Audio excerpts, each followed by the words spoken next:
নমস্কার। ক্যালকাটা ডায়ালগস থেকে মনোজ দাসের প্রীতি ও শুভেচ্ছা নিন। উত্তরপ্রদেশের যোগীরাজকে কি টেক্কা মারলেন পশ্চিমবঙ্গের মুখ্যমন্ত্রী শুভেন্দু অধিকারী?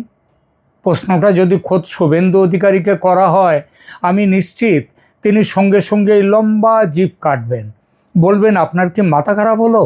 যোগীজি হলেন ভগীরথ, তিনি হিন্দুত্বের গঙ্গা, সুশাসনের গঙ্গা এনেছেন উত্তরপ্রদেশে। আমি তো তার পথ ধরে এগোচ্ছি এইমাত্র, আমি তার শিষ্য। কিন্তু কথাটা হলো, শিষ্য কখনো কখনো আবার গুরুকে ছাড়িয়ে যায়। ওই যে বলে না, গুরু মারা বিদ্যে, সেই রকমই শুভেন্দুর ক্ষেত্রে তেমনটা হয়েছে কিনা সেই আলোচনা যত না পশ্চিমবঙ্গে, তার চেয়ে ঢের বেশি আলোচনা চলছে পশ্চিমবঙ্গের বাইরে, ভারতের অন্য রাজ্যে। যেভাবে টি-20 ম্যাচের ব্যাটিং মেজাজে একের পর এক ছক্কা হাঁকছেন মুখ্যমন্ত্রী শুভেন্দু, তাতে কিন্তু সারা ভারত জুড়ে হই হই পড়ে গেছে। অথচ চ্যালেঞ্জ কিন্তু কম ছিল না। রাস্তায় নামাজ পড়া বন্ধ করতে রাজাবাজারে আগুন জ্বলেছিল, সে আগুন বাড়তে পারেনি। বুলডোজার চালাবার বিরুদ্ধে ক্ষেপে উঠেছিল পাক সার্কাস, সেই ক্ষেপামি কড়া হাতে রুখেছিল নতুন সরকার। এরপর হুমায়ুন কবির মুসলমানদের খেপিয়ে রাজনীতি করতে গিয়েছিলেন, তার গলাবাজিও থামিয়ে দিয়েছে নতুন সরকার। আইনের শাসন প্রতিষ্ঠিত করতে এনেছেন গুন্ডা দমন বিল। শাহজাহান, শওকত, জাহাঙ্গীর সবার বিষ দাঁত ভেঙে গেছে। দেখুন, ভালো গৃহিণী তিনি, যিনি রাঁধেন ভালো, আবার চুল বাঁধতেও ভুলে যান না। একের পর এক নির্বাচনী প্রতিশ্রুতি রাখার পথে এগিয়েছে নতুন সরকার। সব কথা বলার অবকাশ নেই এখানে, সেটা বলবোও না, আমার বলার উদ্দেশ্যও সেটা নয়। এখানে আলোচনা করব একটা বিশেষ বিষয় নিয়ে, লক্ষ্মীর ভাণ্ডার তুলে দিয়ে তার জায়গায় অন্নপূর্ণা যোজনা নিয়ে আসা, এবং এই যোজনার মাধ্যমে সরকার যে যুগান্তকারী কিছু ব্যবস্থা নিয়েছেন ভবিষ্যতের দিকে তাকিয়ে, সেই বিষয়টি নিয়ে এখানে কথা বলবো। অন্নপূর্ণা যোজনা নিয়ে চারদিকে বিপুল সমালোচনা, এটা স্বাভাবিক। অন্নপূর্ণায় যারা আবেদন করেছেন তাদের সংখ্যা ধরুন যদি 100 ধরা হয়, তবে আমার কাছে যা খবর তাতে অন্তত 80 থেকে 85 জন অন্নপূর্ণার সুবিধা পেয়েছেন, 15 থেকে 20 জন পাননি। এদের মধ্যে অন্তত 5 জন জানতেন তারা পাবেন না, তবু অ্যাপ্লাই করেছিলেন। কেন? যদি পাওয়া যায়, ভুল করেও যদি শিখে ছেড়ে বিড়ালের ভাগ্যে, এই আশায়। নাম বাদ যাওয়ায় তারা যে খুব ক্ষুব্ধ তা নয়, খুব বড় জোর 10-12 জনের। তারা যোগ্য হওয়া সত্ত্বেও পাননি সুবিধে নানান কারণে, এরাই ক্ষোভ প্রকাশ করছেন।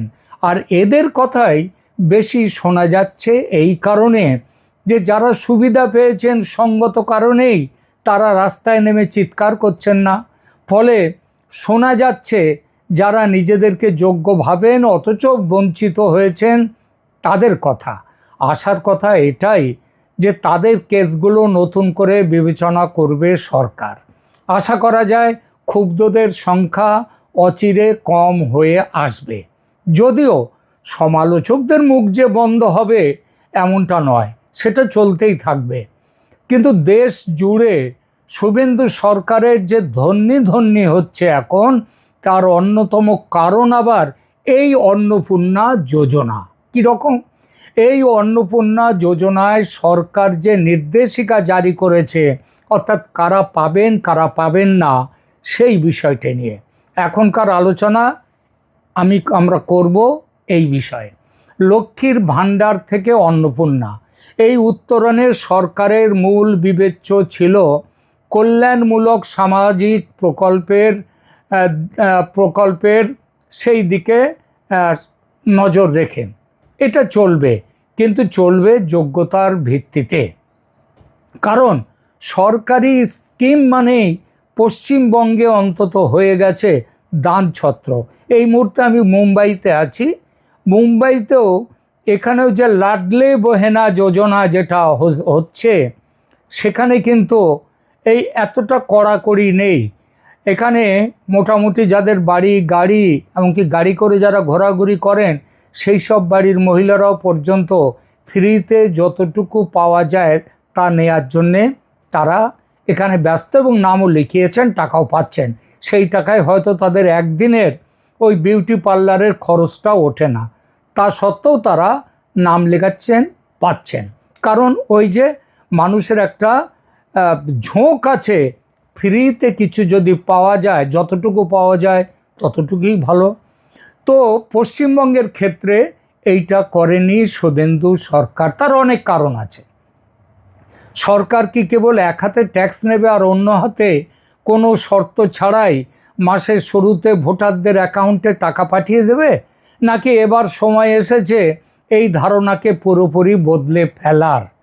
দেখুন, পশ্চিমবঙ্গে সদ্য গঠিত নতুন সরকার তাদের ফ্ল্যাগশিপ প্রকল্প অন্নপূর্ণা যোজনার হাত ধরে ঠিক এই ধারণার গোড়াতেই আঘাত করেছে। মুখ্যমন্ত্রী শুভেন্দু অধিকারী স্পষ্ট জানিয়ে দিয়েছেন, যদি আপনার সন্তানকে সরকারি নির্দেশিকা মেনে ভ্যাকসিন বা টিকা না দেন, যদি আপনি দুটোর বেশি বিয়ে করেন, কিংবা যদি আপনার সন্তানকে মূলধারার স্কুল থেকে ছাড়িয়ে কিংবা স্কুলে না দিয়ে কোনো ধর্মীয় শিক্ষা প্রতিষ্ঠানে ভর্তি করান, তবে আপনি আর সরকারি ভাতা পাবেন না। এবং চতুর্থত, এটা তো স্বতঃসিদ্ধ, যারা ভারতীয় তারাই কেবল পাবেন এই টাকা, যারা ভারতীয় নন, এখানে অবৈধভাবে আছেন, তারা পাবেন না। আজকের ডায়ালগসে, আলোচনায় আমরা কোনো রাজনৈতিক কাদা ছোড়াছুড়িতে যাব না। আমরা আলোচনা করব ভারতের কল্যাণকামী রাষ্ট্রের এক ঐতিহাসিক প্যারাডাইম শিফট নিয়ে, যাকে অর্থনীতি এবং সমাজবিজ্ঞানের ভাষায় বলা হয় কন্ডিশনাল ক্যাশ ট্রান্সফার বা শর্তাধীন জনকল্যাণ। দানছত্র খোলার পুরনো সস্তা রাজনীতি থেকে সরে এসে রাষ্ট্র যে আজ নাগরিকদের কর্তব্যের কথা মনে করাচ্ছে, এটা যথেষ্ট গুরুত্বপূর্ণ। এর গুরুত্ব আছে। ভারতের অন্য কোনো রাজ্যে কি এই মডেল চলছে? আর এই নতুন নির্দেশিকা কি ভারতের সংবিধানের সাথে লড়াইয়ে আদালতে টিকতে পারবে? কারণ ইতিমধ্যেই পশ্চিমবঙ্গের ব্যাপারটা আদালতে পৌঁছে গেছে। আমরা এই সবটা বুঝবো অত্যন্ত সহজ ভাষায় আজকের এই স্পেশাল এপিসোডে। শেষ পর্যন্ত সঙ্গে থাকুন। প্রথমে একটু তথ্যগুলো পরিষ্কার করে নেওয়া যাক। আগের সরকারের লক্ষ্মীর ভাণ্ডার প্রকল্পকে প্রতিস্থাপন করে এই নতুন সরকার এনেছে অন্নপূর্ণা যোজনা, যেখানে ভাতার পরিমাণ বাড়িয়ে করা হয়েছে মাসিক ৩,০০০ টাকা। কিন্তু টাকা বাড়ার সাথে সাথে আবেদনের ফর্মটি 1 বা 2 পাতার থেকে বেড়ে দাঁড়িয়েছে 11 পাতার এক বিশাল নথিতে, যেখানে আপনার জমি, বাড়ি, গাড়ি থেকে শুরু করে পরিবারের প্রতিটি সদস্যের আধার তথ্য চাওয়া হচ্ছে। কিন্তু বিতর্কটা শুরু হয়েছে মুখ্যমন্ত্রীর একটা সাম্প্রতিক বয়ানের পর। বলা ভালো, বিতর্কটা আরও বেড়েছে। তিনি 3টি নির্দিষ্ট গাইডলাইন বা শর্তের কথা বলেছেন। 3টি নয়, 4টি। প্রথমত, কোনো আবেদনকারী বা তার পরিবারে যদি কেউ 2টির বেশি অর্থাৎ 3 বা তার বেশি বিয়ে করে থাকেন, তবে তারা এই সুবিধার বাইরে চলে যাবেন। দ্বিতীয়ত, আবার বলি কথাটা, কোনো আবেদনকারী বা তার পরিবারের যদি কেউ 2টির বেশি অর্থাৎ 3 বা তার বেশি বিয়ে করে থাকেন, তবে তারা এই সুবিধা পাবেন না। দ্বিতীয়ত, বাচ্চাদের বাধ্যতামূলক পোলিও, বিসিজি বা হামের মতো জরুরি প্রতিষেধক টিকা দিতে হবে। আবেদনপত্রের, মানে অন্নপূর্ণা যোজনা আবেদনপত্রের 5 এবং 8 নম্বর পাতায় এর স্পষ্ট ডিক্লারেশন বা ঘোষণা দেওয়ার ব্যবস্থা। এবং তৃতীয়ত, বাচ্চাদের সাধারণ আধুনিক স্কুল বা সরকার অনুমোদিত স্কুল থেকে বার করে নিয়ে বা না দিয়ে কোনো নির্দিষ্ট ধর্মীয় প্রতিষ্ঠানের বিদ্যালয়ে, আরও স্পষ্ট করে বললে মাদ্রাসায় পাঠানো যাবে না। আর চতুর্থত বলেছি, ভারতীয় নাগরিকরাই কেবল এগুলো পাবেন। শুনতে কঠোর মনে হলেও প্রশাসনের ভেতরের দর্শনটা কি? সরকার বলছে করদাতাদের টাকা বা পাবলিক ফান্ড কোনো নিঃশর্ত খয়রাতি নয়। আপনি যদি রাষ্ট্রের নাগরিক হিসেবে রাষ্ট্রের ন্যূনতম স্বাস্থ্যনীতি এবং শিক্ষানীতি মেনে না চলেন, মানে মূলধারার আধুনিক শিক্ষা যদি না মানেন, তবে রাষ্ট্র আপনাকে কেন অর্থনৈতিকভাবে পুরস্কৃত করবে? এখন আপনাদের মনে প্রশ্ন আসতেই পারে, বহু বিবাহ আটকানোই যদি লক্ষ্য হয়, তবে শর্তে একের বেশি বিয়ে না লিখে দুটির বেশি বিয়ে কেন লেখা হলো? কেন একের পরিবর্তে দুই সংখ্যাটিকে বাছা হলো? তাই না? এটা আমার মনেও এসেছিল, যখন আমি প্রথম শুনেছিলাম আমার মনেও এসেছিল প্রশ্নটা। এখানে খেয়াল রাখবেন, দুইয়ের বেশি স্ত্রী রাখা যাবে না এ কথা বলা হয়নি, বলা হয়েছে দুইয়ের বেশি বিয়ে করা চলবে না। তার মানেটাই হলো দুইয়ের বেশি স্ত্রীও রাখা যাবে না, কিন্তু আদতে একের বেশি স্ত্রী থাকবে না, এইটাই মূল লক্ষ্য। তবু কেন একটা বিয়ের কথা বলা হয়নি, কেন দুটো বিয়ের কথা রাখা হলো? এর পেছনে রয়েছে ভারতের সমাজ ব্যবস্থা এবং আইনি জটিলতা। আইনি জটিলতার এক বাস্তবসম্মত মেলবন্ধন করতেই এই ব্যবস্থা করেছে শুভেন্দুর সরকার। আমাদের দেশে কোনো ব্যক্তির প্রথম জীবনসঙ্গীর যদি আকস্মিক মৃত্যু হয় কিংবা আইনগতভাবে বিবাহ বিচ্ছেদ হয়, ডাইভোর্স হয়, তবে সমাজ ও আইনে দ্বিতীয়বার বিয়ে করে নতুন করে জীবন শুরু করার অধিকারকে পুরোপুরি স্বীকৃতি দেওয়া হয়। একে বলা হয় পুনর্বিবাহ বা রিম্যারেজ। কিন্তু যদি সরকার নিয়ম করত একটা বিয়ের বেশি করলেই সরকারি সুবিধা বন্ধ, তবে চরম বিপদে পড়তেন সেই সমস্ত অসহায় বা বিধবা মহিলারা যারা পরিস্থিতি বা ভাগ্যের পরিহাসে দ্বিতীয়বার সংসার পাততে বাধ্য হয়েছেন। তাদের বঞ্চিত করা কোনো কল্যাণকামী রাষ্ট্রের কাজ হতে পারে না। কিন্তু লাইনটা টানা হয়েছে 3 নম্বরে গিয়ে। যখনই কেউ তৃতীয় বা চতুর্থ বিয়ে করছেন, তখন সেটি অনেক ক্ষেত্রেই আর সাধারণ পুনর্বিবাহের সামাজিক বা মানবিক বাধ্যবাধকতার মধ্যে পড়ে না, বরং তা এক ধরনের অতি বহু বিবাহের মানে সুপার পলিগ্যামি প্রবণতা তৈরি করে, যা পারিবারিক কাঠামোর ওপর তীব্র চাপ সৃষ্টি করে। সরকার এখানে অত্যন্ত চতুরতার সাথে নাগরিকদের ব্যক্তিগত জীবনের অধিকারকেও কিছুটা স্পেস দিয়েছেন, আবার মাত্রাতিরিক্ত বহু বিবাহের ওপর অর্থনৈতিক হ্রাস টেনে ধরেছেন। আসুন টিকাকরণের বিষয়টিতে। বাচ্চাদের টিকা দেওয়ার প্রমাণ দিতে হবে, কেন এরকম কথা? একটু খেয়াল করলে আপনারা দেখবেন পশ্চিমবঙ্গের সরকারি হাসপাতালগুলোয় মুসলিম রোগীদের ভিড় বেশি। এটা একটা কারণ অর্থনৈতিক হতেই পারে, কিন্তু তার চেয়েও বড় কারণ হচ্ছে অন্য। আপনি দেখবেন পোলিও আক্রান্ত সংখ্যা মুসলমানদের মধ্যে অনেক বেশি। এর অন্যতম বড় কারণ মুসলিম বাবা বা মা সন্তানদের টিকা লাগান না, পোলিওর ড্রপ খাওয়ান না, একটা ভুল বিশ্বাসের জন্য। তারা ভাবেন এবং তাদের মধ্যে দৃঢ় বিশ্বাস যে টিকা দিলে সন্তানের প্রজনন ক্ষমতা নাকি কমে যাবে, তাই তারা দেন না। এই ধারণা যে অবৈজ্ঞানিক, সেটা তো বিজ্ঞানের ছাত্ররাই মানবেন, সেটা মুসলিম ডাক্তাররাও মানবেন সে কথা। সুতরাং এইটার জন্যেই এই ব্যবস্থাটা করেছে সরকার। এবং মাদ্রাসার ধর্মীয় শিক্ষার প্রসঙ্গে আসে, মমতা ব্যানার্জি তার 15 বছরের শাসনে মাদ্রাসার সংখ্যায় বিপুল বৃদ্ধি করেছেন ভোট ব্যাংকের জন্য। সেখানে পাবলিকের ট্যাক্সের টাকা ঢেলেছেন মাদ্রাসার জন্য, আর এর ফল হয়েছে দেশের সাম্প্রদায়িক শক্তির হাত শক্ত হয়েছে। কারণ মমতা ব্যানার্জি সেটাই শিখিয়েছেন, তিনি সেটাই চেয়েছিলেন। তিনি ওই বারবার দুধেল গাইয়ের কথা বলতেন না, তো মাদ্রাসা শিক্ষা হচ্ছে দুধেল গাইদের সন্তুষ্ট রাখার আর একটা উপায়। এই মাদ্রাসা শিক্ষাকে বাদ দিয়ে সরকার সাধারণ বিজ্ঞানসম্মত শিক্ষার প্রচলন করতে চাইছেন।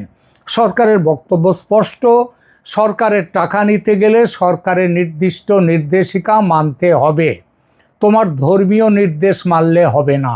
কারণ সরকারি টাকা দানছত্র নয়, শর্তাধীন ওয়েলফেয়ার লাইন নিয়েছে এই সরকার। সুবিধা নিতে গেলে সরকারের লাইনে চলতে হবে। এবার আসা যাক আমাদের আর একটি বিষয় নিয়ে আলোচনায়। পশ্চিমবঙ্গ কি প্রথম এই ধরনের শর্ত চাপালো? উত্তর হলো ঠিক তা নয়। ভারতের রাজনীতিতে গত কয়েক বছর ধরে একটা বড় বিতর্ক চলছে ফ্রিবিজ বা সস্তার খয়রাতি বনাম প্রকৃত জনকল্যাণ। সুপ্রিম কোর্ট থেকে শুরু করে রিজার্ভ ব্যাঙ্ক অফ ইন্ডিয়া সবাই বারবার সতর্ক করেছে যে একের পর এক শর্তহীন ফ্রি স্কিম মানে খয়রাতি দিতে গিয়ে রাজ্যগুলোর অর্থনৈতিক মেরুদণ্ড ভেঙে পড়ছে, অথচ রাষ্ট্রের কোনো উপকার হচ্ছে না, রাষ্ট্রের ভবিষ্যৎ তার জন্যে কোনো আলো আসছে না। এই জায়গা থেকেই জন্ম নেয় রাইটস উইথ ডিউটিস, অর্থাৎ অধিকারের সাথে কর্তব্যের ধারণা। ভারতের অন্য রাজ্য কিভাবে এটা করছে দেখুন। আসামের মুখ্যমন্ত্রী হেমন্ত বিশ্ব শর্মার সরকার ইতিমধ্যেই সরকারি স্কিম এবং চাকরির ক্ষেত্রে 2 চাইল্ড পলিসি বা 2 সন্তান নীতি কার্যকর করেছেন। সেখানে বাল্যবিবাহের বিরুদ্ধে সরাসরি যুদ্ধ ঘোষণা করে সেটিকে সমাজ কল্যাণের পূর্বশর্ত বানিয়ে দেওয়া হয়েছে। কিন্তু সেখানে ওই 2টোর বেশি বিয়ে করলে বাদ যাবে এই প্রকল্প থেকে, এরকম কোনো নিয়ম সেখানে নেই। সেখানে মাদ্রাসা নিয়েও এখনও পশ্চিমবঙ্গ সরকারের মতো এতটা কঠোর নিয়ম করা হয়নি। এবং ওই পোলিও টিকা ইত্যাদি ব্যাপারেও পশ্চিমবঙ্গ সরকার কিন্তু প্রথম। বিহারের কন্যা উত্থান যোজনা, বিহারে মেয়েদের আর্থিক সুবিধা দেওয়ার যে মূল স্কিম, তার প্রধান শর্ত হলো মেয়ের বয়স 2 বছর হওয়ার মধ্যে তার সম্পূর্ণ টিকাকরণ শেষ করতে হবে, তাকে 18 বছরের আগে বিয়ে দেওয়া যাবে না। অর্থাৎ আপনি রাষ্ট্রের টাকা পাবেন, কিন্তু তার বিনিময়ে আপনাকে আপনার কন্যা সন্তানকে সুস্থ ও শিক্ষিত রাখতে হবে। সেখানে কিন্তু 2টো বিয়ের বেশি বিয়ে করলে প্রকল্প আওতা থেকে বাদ, এই নিয়মটা নেই। উত্তরপ্রদেশে রেশন থেকে শুরু করে স্থানীয় পঞ্চায়েত নির্বাচনে দাঁড়ানোর যোগ্যতার ক্ষেত্রে পরিবার পরিকল্পনার নিয়মকে সরাসরি যুক্ত করা হয়েছে। এটা কি শুধু ভারতে? তা নয়, বিশ্বের বহু উন্নত দেশেও, বিশেষ করে লাতিন আমেরিকার দেশগুলোতে, যেমন ব্রাজিলের বিখ্যাত বোলসা ফ্যামিলিয়া স্কিম আছে এই প্রসঙ্গে উল্লেখযোগ্য। সেখানেও কন্ডিশনাল ক্যাশ ট্রান্সফার মডেল অত্যন্ত সফল হয়েছে। সেখানে শর্ত কী ছিল? বাচ্চাদের স্কুলে পাঠাতে হবে এবং নিয়মিত হেলথ চেক আপ করাতে হবে, তবেই অ্যাকাউন্টে সরকারের খয়রাতির টাকা ঢুকবে। পশ্চিমবঙ্গ 2026-এ দাঁড়িয়ে সেই গ্লোবাল মডেলেরই একটা দেশীয় বা আঞ্চলিক সংস্করণ প্রয়োগ করতে চাইছে, এবং যার অনেকগুলোই পশ্চিমবঙ্গের ক্ষেত্রে নতুন। তাহলে কেন বলছি শুভেন্দু টেক্কা দিচ্ছেন যোগী আদিত্যনাথকে? বুঝলেন এর কারণ? আরও একটা কারণ, যে দ্রুততার সঙ্গে শুভেন্দু একের পর এক এরকম সিদ্ধান্ত নিচ্ছেন এবং খয়রাতি সাহায্যের সঙ্গে সামাজিক দায়বদ্ধতাকে জুড়ে দিচ্ছেন, সেটা অন্য কোথাও দেখা যায়নি। কিন্তু সরকারের এসব সিদ্ধান্ত কি নিষ্কণ্টক? অন্তত পশ্চিমবঙ্গে তাই কখনো হয়? পশ্চিমবঙ্গ যে আলাদা, কমিউনিস্টরা রয়েছেন এখানে, বিরোধীরা রাজনীতি করবে না, কমিউনিস্টরা চুপচাপ বসে বিজেপির কাজ দেখবে, এমন হয় তারা আদালতে চলে গেছেন। ইতিমধ্যেই এই ধরনের লিঙ্কিং বা শর্তের বিরুদ্ধে আইনি লড়াই শুরু হয়ে গেছে। 2026 সালের জুনের শেষ সপ্তাহে সিপিএমের সংগঠন পশ্চিমবঙ্গের ক্ষেত মজুর সমিতি ভোটার তালিকা থেকে নাম বাদ যাওয়াকে কেন্দ্র করে রেশন কার্ড নিষ্ক্রিয় করার সরকারি পদক্ষেপের বিরুদ্ধে সুপ্রিম কোর্টে মামলা করেছিল। অর্থাৎ এসআইআর থেকে ভারতীয় নয় বলে যাদের নাম বাদ গেছে তাদেরও রেশন কার্ড দিতে হবে, খাবার দিতে হবে। সুপ্রিম কোর্টের জাস্টিস বিডি নাগরত্ন এবং জাস্টিস জয়মাল্য বাগচির বেঞ্চ এই মুহূর্তে সরাসরি হস্তক্ষেপ না করে মামলাটি কলকাতা হাইকোর্টে ফেরত পাঠিয়েছেন তাদের বিচারের জন্য। এখানে মূল আইনি বিতর্কটা কোথায়? আইনজীবীদের একাংশের মতে সংবিধানের 14 নম্বর ধারা, যেখানে বলা আছে প্রতিটি নাগরিককে সমতার অধিকার দিতে হবে, এবং 21 নম্বর ধারা, যেখানে বলা আছে মর্যাদার সঙ্গে বেঁচে থাকার ও খাদ্যের অধিকার প্রতিটি মানুষের আছে, সেইটা নাকি লঙ্ঘিত হচ্ছে। রাষ্ট্র যখন কোনো নাগরিককে তার ব্যক্তিগত জীবন, যেমন বিয়ের সংখ্যা বা তার ধর্মীয় পছন্দের শিক্ষা প্রতিষ্ঠানের কারণে একটি সামাজিক কল্যাণমূলক প্রকল্প থেকে বাদ দেয়, যেটা পশ্চিমবঙ্গের শুভেন্দু সরকার দিচ্ছেন, তখন তা নাগরিকের মৌলিক অধিকারের পরিপন্থী হয়। এটাই তাদের বক্তব্য। তবে সরকারের আইনজীবীদের যুক্তিও তৈরি। তারা বলছেন স্কিম পাওয়ার অধিকার কোনো সাংবিধানিক মৌলিক অধিকার নয়, এটি একটি সংবিধিবদ্ধ বা নীতিগত সুবিধা, পলিসি ডিসিশন বেনিফিট। সরকার কাকে টাকা দেবে আর কোন শর্তে দেবে তা সম্পূর্ণ সরকারের অর্থনৈতিক ও প্রশাসনিক এখতিয়ারভুক্ত। এখন দেখার যে কলকাতা হাইকোর্ট বা সুপ্রিম কোর্ট আগামী দিনে এই শর্তগুলোর ওপর কী রায় দেয়। বন্ধুরা, খয়রাতি রাজনীতি সাময়িকভাবে ভোট এনে দিতে পারে, কিন্তু তা কোনো সমাজকে দীর্ঘমেয়াদে সুস্থ বা স্বাবলম্বী করতে পারে না। পশ্চিমবঙ্গের এই নতুন প্রশাসনিক দর্শনের ভালো মন্দ দুটো দিকই আছে। ভালো দিকটি হলো এটি সমাজ থেকে কুসংস্কার দূর করতে, টিকাকরণ বাড়াতে, বাচ্চাদের মূলধারার শিক্ষায় ধরে রাখতে এক অভাবনীয় কাজ করবে। আর নেতিবাচক দিক সেটা কি? প্রশাসনের নিচের তলায় যদি অপপ্রয়োগ হয় এই নীতির, তবে অনেক প্রকৃত দরিদ্র মানুষ হয়তো সামান্য কাগজপত্রের ভুলে বা পারিবারিক জটিলতায় এই বড় আর্থিক সাহায্য থেকে বঞ্চিত হতে পারেন। দানছত্রের পুরনো মডেল বনাম শর্তাধীন জনকল্যাণের এই নতুন মডেল, প্রিয় দর্শক, আপনাদের কাছে কোনটা বেশি গ্রহণযোগ্য মনে হয়? সরকার কি নাগরিকদের ব্যক্তিগত জীবনে এই শর্ত চাপিয়ে ঠিক করছে, নাকি খয়রাতির রাজনীতি বন্ধ করতে এই ধরনের কড়া পদক্ষেপের প্রয়োজন আছে? আপনাদের মূল্যবান মতামত নিচে কমেন্ট বক্সে অবশ্যই জানান। ভিডিওটি ভালো লাগলে লাইক করুন, বন্ধুদের সাথে শেয়ার করুন, আর এই ধরনের গভীর রাজনৈতিক ও সামাজিক বিশ্লেষণের জন্য ক্যালকাটা ডায়ালগসকে সাবস্ক্রাইব করতে ভুলবেন না। দেখা হচ্ছে আগামী এপিসোডে। ধন্যবাদ।